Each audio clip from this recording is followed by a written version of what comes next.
Good morning, everyone. I'm Ken Hardy, Professor Emeritus, and I'm here with Pierre Bergevin, who is CEO of Cushman Wakefield. We've just had a very successful class discussing the commercial real estate business and leadership as exemplified by Pierre's 20-some years in it. Pierre not only is a leader in real estate, he's a very accomplished chef, as you will see from our local alumni magazine. Pierre, my first question for you is, you did a major turnaround in Cushman Wakefield around 2008. What did you learn from this experience? When the storm clouds were coming across the horizon in September, starting in New York and then clearly making their way across the world, we really didn't know what to expect, and you never really understand the full outcome.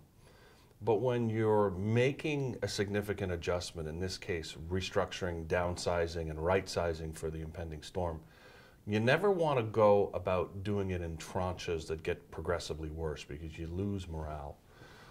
We set out a pretty bold plan, and then we wrote some contingencies, and the team that I led at the time decided to implement 2 levels deeper than we thought initially we needed to do.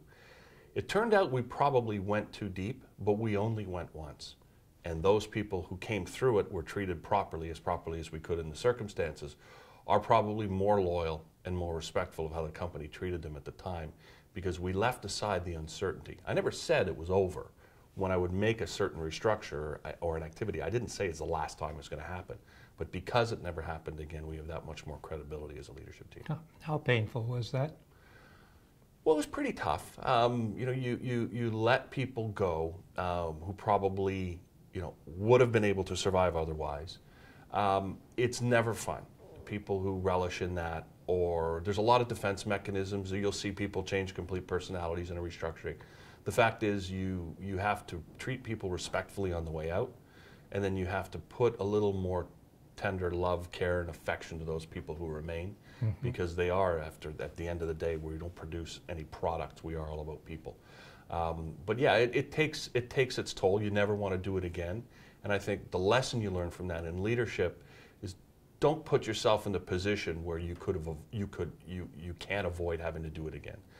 We're not ramping up dollar for dollar to the extent that our revenue is growing. We're still extremely diligent in staffing, compensation, programs, and really using the same discipline in looking at every dollar of investment so that we don't turn around and go, hey, wait a minute, why are we stuck with all of this when we don't need it? This has made you cautious. Yeah, cautious, probably leaving some opportunities behind, but I tend to, when you come out of a long slump, it's hard to imagine a better day, and when you come out of some really good days, it's hard to imagine a worse day. It's when you get into that moment of thinking that you really got to reset. And we just tend to look around the organization on a fairly regular basis to make sure that things are right by some metrics and industry standards, and that we're not overspending or overhiring or dreaming too big, and make sure that we can execute on the ultimate plan.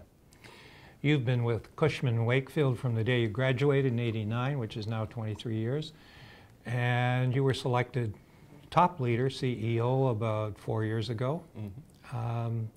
What did you learn along the way about leadership in particular?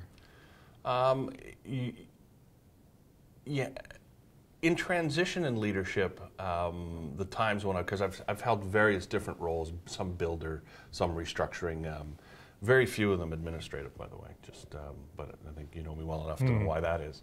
Probably one of the most important lessons I've learned along the way is that especially when you get to the point where it's all about people, now that's really all that I have, either clients or employees or my team, that everyone's got something to bring, and it's our job as leaders to bring that out.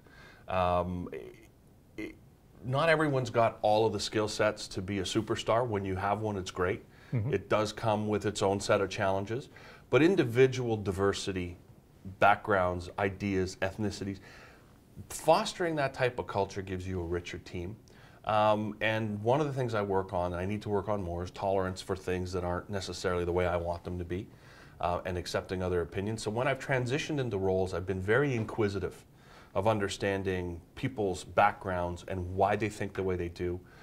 Same thing in interacting with clients. Where are they coming from? How do I think like them to understand how we're doing? And ultimately, I can tell once you get an understanding of the individual's personal drivers, how to motivate, how to lead, how to communicate with. Not enough of us, I think, are inquisitive with the people we lead to understand how they make decisions and drive them.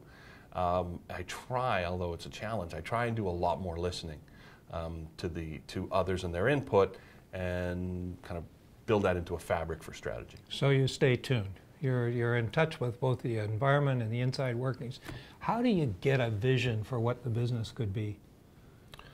You know, when I set aside to transform the way the company worked, I used to get the question a lot, what are our competitors doing?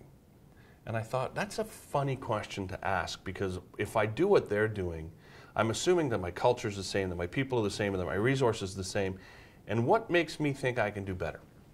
So I looked at what the best companies in their space were doing. So we're a sales organization, so I looked at what are the best sales organizations? Salesforce, EMC, what are the greatest sales organizations doing? When I looked at employee morale and how we treat our people, what are the best run companies? Not what are our competitors doing? When Walt Disney World wants to get its operations running, they look to the best logistics organizations for their logistics, the best customer service for their service. They don't look at Six Flags. I mean, you've got to look around industry to decide what's my benchmark for excellence and can I strive to do that. Right. What's the single biggest leadership learning experience you've had in this voyage over the last 23 years?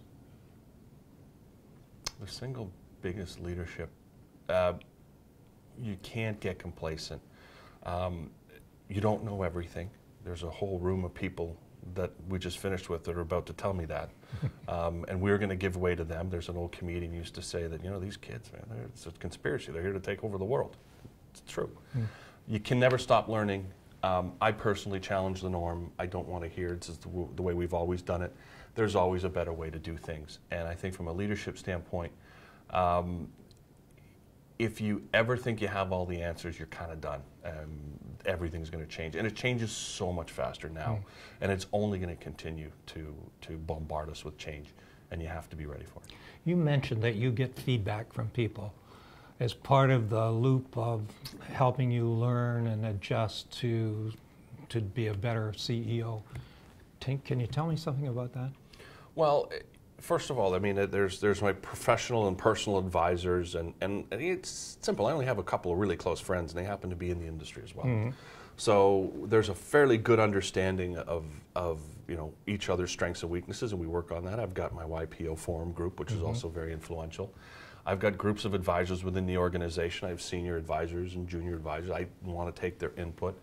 You don't always like what you hear, but it's a perception, and you have to be aware of the perception. And I find that getting a better view of how people see you and what you're doing and where you're spending your time can help you adjust and fine-tune what you're really trying to accomplish.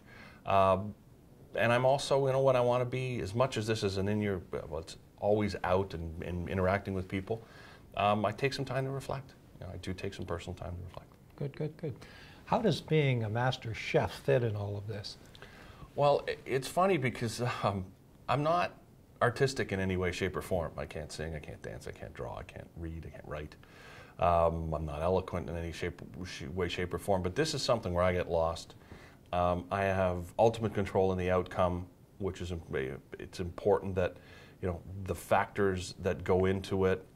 There's a set of excellence that goes in. It's as detailed as I'll ever be about anything, and I'm pretty meticulous about it. But ultimately, it allows me to have some fun, express, and I'll tell you that there are days when I will be completely lost in the process of cooking from morning to evening, and the time will go by like that. And it's just a great diversion where I don't have to pay attention to the issues and the pressure. I just get lost in it. What's the major reward from being a successful CEO? The opportunity to leave a legacy behind. I really want to look back And it's starting. There are people I've recruited who are really accomplishing some great things in the industry. I want to look back and see a group of people that are ready to lead the industry and maybe my company or other companies I get involved with, and say, you know what, I helped shape that. I want to look back and say, you know, that's what I'm leaving behind, is this person to go on and create 3 or 4 more people like them. And you know what, that's the reward for it, because frankly, there are easier things to do in life. But having that to look back on every year. We start every one of our meetings reminding each other of our accomplishments as a group. And that's a good. very kind of positive way to start things off. Yeah. And thank you. This has been very positive too, and I'm sure you're going to have continued success. Thanks, Ken. Pleasure's mine. Thank you.